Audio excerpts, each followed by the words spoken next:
In the Malamute Saloon in Dawson, the lights blazed. There was noisy music, whiskey, and gambling, all the sourdough's dearest joys.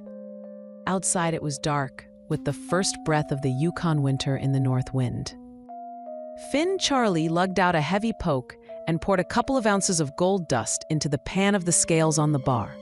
He had become suddenly prosperous, and he intended to celebrate.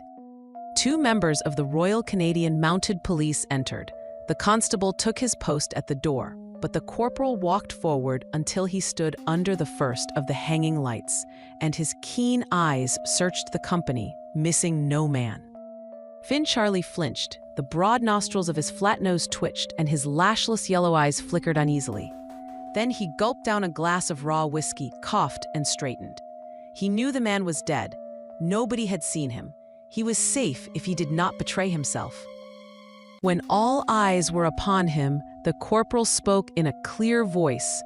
"Boys, a man was robbed and murdered on the Klondike Trail tonight, a mile out of town." Again, Finn Charlie felt a wild impulse to escape, but the eyes of the corporal held the room. He must do as the others did. With an unmeaning grin upon his face, Finn Charlie swaggered up to join the half-circle collecting around the policemen. A light illumined all their faces, while the corporal, under the lamp, was in shadow. His steady glance rested upon each in turn. The grin remained upon Finn Charlie's face, but under it, his jaws were tight. "The man was not quite dead when we found him," said the corporal slowly, and paused. Finn Charlie's broken fingernails were pressing into the palms of his hands, but he did not feel them.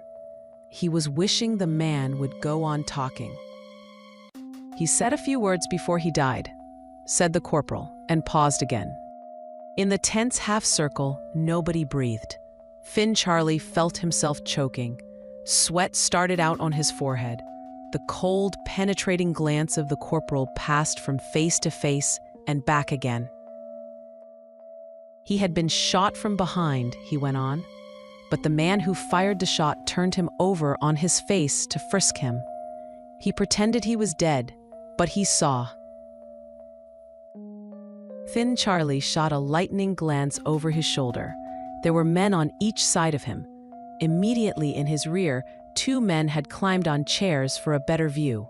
He must stand still or arouse suspicion.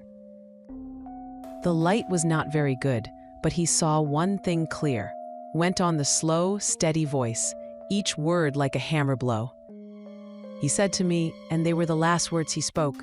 The restless eyes flickered upon Finn Charlie's face, passed on and returned. "He said to me, 'Find the man with a big black smear on his left cheek.'" All unconsciously, Finn Charlie's hand shot up to his cheek. "In the king's name!" cried the corporal, and leaped upon him. The constable at the door flung forward. The handcuffs clicked. Fighting like a maniac and yelling hoarsely, Finn Charlie was dragged away. At the mounted police post, they found upon him the old silver monogrammed watch of the dead man. "But," said the constable later, "I don't understand yet how you did it. When we reached the poor devil, he was stone dead. He never said a word. How did you know the murderer had a smear on his face?" "I didn't," said the corporal. "And besides, the murderer had no smear on his face."